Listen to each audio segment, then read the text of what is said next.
आप सभी को राधे राधे, जय श्री कृष्णा। मैं सूर्यकांत द्विवेदी कैवल्य आयुर्वेद वर्ल्ड में आप सभी लोगों का एक बार पुनः से स्वागत करता हूं।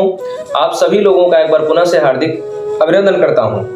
आज जो जानकारी आप लोग हमारे इस चैनल से प्राप्त कर रहे हैं, ये बहुत ही विशिष्ट जानकारी है और इस जानकारी से संबंधित, इससे मिलती जुलती जानकारी से संबंधित हमने जो ज्ञान है वो अपने कैवल्य तंत्र वर्ल्ड पर, कैवल्य साबर वर्ल्ड पर पहले ही प्रदान कर दिया है।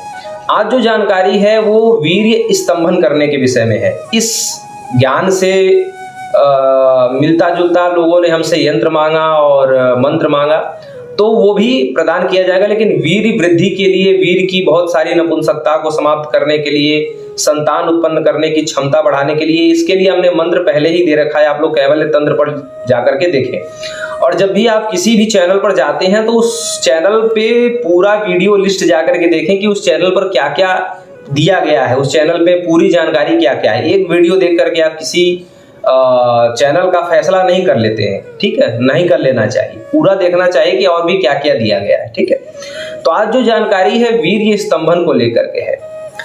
वीर्य स्तंभन ये कोई ऐसा खराब विषय नहीं है कि जैसा सोचने में लगता है। बहुत लोगों को लगता होगा कि सूर्यकांत जी ये क्या विषय दे रहे हैं, पर ऐसा कुछ नहीं है, ठीक है। ये एक सामान्य बात है और पहले इसकी जरूरत थी। और मैं आप लोगों को बताऊं कि आज के परिप्रेक्ष्य में आज कोई दवाई का विचार नहीं रख सकता है कि हमने ये दवाई खुद से सर्च की है, ऐसा कोई नहीं कह सकता है। केवल दवाइयां शास्त्रों में, ग्रंथों में, किताबों में लिखी हैं, उस पर हम परीक्षण करके, प्रैक्टिकल करके उस पे ये बस कह सकते हैं कि ये दवाई हमने परीक्षण कर ली है, ये हमारे तरफ से ये पास है। हम बस इतना कह सकते हैं। न तो आज के ज़माने में ऋषियों मुनियों जैसा किसी के पास उतना दिमाग है और ना ही उन लोगों जैसा कोई परिश्रम करके दवाई खुद लिख सकता है। हाँ, ये जरूर है कि उनके लिखे हुए ग्रंथों को पढ़ करके, उनके लिखे हुए औषधियों को लिख करके खुद उस औषधि का प्रयोग करके या करवा के प्रैक्टिकल बस किया जा सकता है। और प्रैक्टिकल करने के बाद इतना कहा जा सकता है कि इस पर हमने शोध कर लिया है, बस इतना कहा जा सकता है। तो मेरे कहने का मतलब ये है कि पहले इन वस्तुओं की आवश्यकता रही होगी, तभी ऋषियों ने लिखा है। हम तो केवल उस पढ़ करके, प्रैक्टिकल करके उसका वाचन बस कर रहे हैं चैनल के माध्यम से। वस्तुतः इन सभी औषधियों के और इन सभी कारणों का जो है उन लोगों को दर्शन हुआ होगा, तभी उन लोगों ने औषधियों की रचना की या लिखा उसको संशोधन करने के बाद। तो वीर्य स्तंभन करना कई कारणों में जरूरी पड़ता है, ठीक है। ऐसा नहीं है कि केवल सैया सुख के लिए, और भी बहुत सारी, हालांकि सैया सुख इसमें विशेष है, लेकिन कई ऐसे स्थान हैं जहां पर वीर्य स्तंभन करना अनिवार्य होता है। कभी लाइव आकर के मैं उस पर भी एक विशेष चर्चा रखूंगा। लेकिन खास करके सैया सुख बढ़ाने के लिए, और अगर मान लिया जाए कि सैया सुख बढ़ाने के लिए ही ऋषियों मुनियों ने लिखा, तो आजकल कहने का मतलब है कि छोटी छोटी बातों पर, छोटी छोटी जो बातें हैं, इन छोटी छोटी बातों पर जो है किसी के अंदर धैर्य रह नहीं गया, ना ही पुरुष के अंदर धैर्य रह गया, ना ही स्त्री के अंदर धैर्य रह गया है। तो अगर छोटी छोटी बातों पर घर में तनाव हो, घर में झगड़े हो, क्लेश हो, और छोटी छोटी बातें कोर्ट कचहरी तक जब लेकर के पहुंच जाती हैं, तो वो बहुत बड़ा जो है विघटन एक खड़ा हो जाता है। तो उस समय जो है घर में कैसी भी छोटी छोटी बातें हो, उससे कोई भी जो है खराब परिस्थिति ना उत्पन्न होने पाए, इसलिए ऐसे प्रयोगों का भी प्रचलन होना चाहिए और जानकारी होनी चाहिए। आज जो जानकारी मैं दे रहा हूँ, ये जानकारी बिल्कुल फ्री है और आपके आसपास ये जानकारी उपलब्ध है। ये जो सामग्री मैं आप लोगों को बताने जा रहा हूँ वीर्य स्तंभन से संबंधित, ये आपके वीर्य को 3 या 4 घंटे के लिए स्तंभित कर देता है। और इस जानकारी का प्रयोग करने से पहले आप अपने घर में नींबू अवश्य रखेंगे, ठीक है। नींबू काट करके, जो नींबू का रस होता है, जो रस देने वाला नींबू होता है जिसका आप लोग जूस पीते हैं, तो वो नींबू आप लोग काट करके अपने घर में रखेंगे, तभी ये प्रयोग करेंगे। प्रयोग करना कैसे, अब आप लोग वो समझ लीजिए। प्रयोग आपके घर में है, आपके आसपास है। क्या करना है, सबसे पहले आप लोगों को धतूरे का पेड़ खोज लेना है।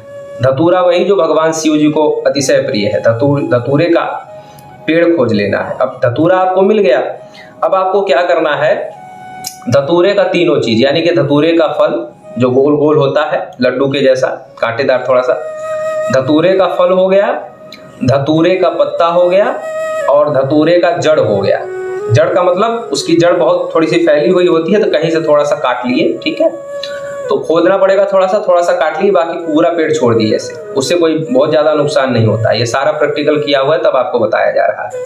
फूल भी होता है, फूल नहीं लेना है, केवल फल लेना है, 10-20 पत्ते तोड़ लेने हैं और उसके बाद थोड़ी सी जड़ उसकी काट लेनी है। ये ले आना है, थोड़े देर तक उसको यानी कि कह सकते हैं कि 1 घंटे तक तीनों को यानी कि जड़ को धो लें, आप पत्तों को भी धो लें और फल को भी धो लें और उसके बाद 1 घंटा तक पानी में भिगा के रख दें। पानी में आपने भिगा के रख दिया। अब पानी में भिगाने के बाद तीनों को 1 घंटे बाद तीनों को निकाल करके अच्छे से पोंछ लें कपड़े से, ठीक है, सूखा हो जाए, तीनों वस्तु पोंछ लेना है। उसके बाद तीनों को पीस लेना है। आप सिलबट्टे पे भी पीस सकते हैं, मिक्सी में डाल के चटनी जैसे पीस सकते हैं, फल को काट वगैरह सकते हैं, कोई दिक्कत नहीं है। ये आपने चटनी जैसा पीस लिया। अब उसको जो है चटनी जैसा पीस के उसको सूती कपड़े से ऐसे जब निचोड़ेंगे तो जो चटनी से कुछ रस निकलेगा, ठीक है, पानी, उस धतूरे के फल पत्ते और जड़ से कुछ पानी निकलेगा, वो पानी आपको बचा के रखना है। अब वो पानी बच गया, अब आपको क्या करना है, अब आपको लेना है सुपारी। सुपारी जो पान में मिला के खाते हैं, तो जो सुपारी है पूजा वगैरह में भी चढ़ता है, बड़ी सुपारी लेना है। उस सुपारी को भी आपको पीस लेना है, मिक्सी से पीस सकते हैं, सिलबट्टे से, खलबट्टे से भी आप पीस सकते हैं, जो आयुर्वेदाचार्य लोग रखते हैं, किसी से भी आपको पीस के पाउडर बना लेना। पाउडर बना लिया, पाउडर बना के वो जो धतूरे के फल जड़ और पत्तों से रस निकला था उससे मिला लेना है, ठीक है। मिला करके आपको जो है ऐसा सुपारी के पाउडर और इन तीनों के मिश्रित जो जल है, द्रव्य है, उसको मिला करके ऐसे घोल करके ऐसे कह सकते हैं कि चटनी की तरह बना लेना। सुपारी की चटनी हो जाएगी वो ऐसे मिला करके। अब जो सुपारी की वो जो चटनी हुई वो लेप तैयार हो गया, वीर्य स्तंभन लेप यही है।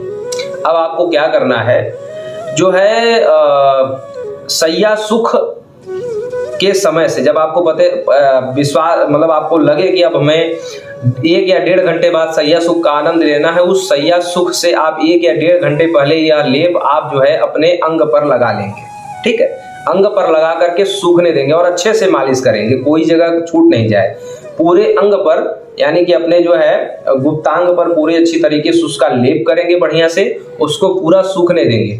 वो थोड़ा सा टाइट हो सकता है, ऐसा महसूस होगा कि कुछ कड़क हो रहा है, तो वो महसूस होने दे, उससे कोई आपको हानि नहीं है, कोई भी इससे किसी भी प्रकार का कोई साइड इफेक्ट नहीं है। किसी भी मौसम में, ठंडी गर्मी बरसात, किसी भी मौसम में, 6 ऋतुओं में, 12 महीनों में कोई भी नुकसान नहीं है। आप यह क्रिया कर सकते हैं, ठीक है। तो जब भी आपको सैया सुख में वीर्य स्तंभन करने की आवश्यकता पड़े तो आप यह प्रयोग करेंगे और उसके बाद 1-1.5 घंटे पहले लेप कर ले और 1-1.5 घंटे बाद जब आप सैया सुख की तरफ आगे बढ़ेंगे तो आप कम से कम 3 या 4 घंटे तक यह आपका साथ देगा यह लेप, ठीक है। और उसके बाद आप क्या करेंगे, जब 3-4 घंटे हो जाए, आनंद आपकी अनुभूति हो जाए आपको, तो उस समय आपको नींबू जो रहेगा वह नींबू जब आप चाटेंगे तो आपका वीर्य स्खलित होगा, कहने का अभिप्राय है, ये स्पष्ट रूप से समझा दे रहा हूं। तो वीर्य स्तंभन करने का यह आयुर्वेदिक प्रयोग आजमाएं और बड़ा ही लाभकारी है। और छोटी छोटी बातों पर ऐसे तुच्छ से ख्याल को लेकर के जब बातें बहुत ऊपर तक पहुंच जाती हैं, हादसा बड़ा हो जाता है, दुर्घटनाएं आजकल हो जा रही हैं, कोर्ट कचहरी तक हो जा रहे हैं, इसलिए ऐसे प्रयोग देना सामाजिक तौर से भी अनिवार्य लगा, इसलिए मैंने आप लोगों को दे दिया। यह प्रयोग आप लोगों को जानकर कैसा लगा कमेंट में अवश्य लिखिएगा और यह जानकारी दूर दूर तक पहुंचाइए ताकि और लोग भी इसका लाभ ले सकें। राधे राधे।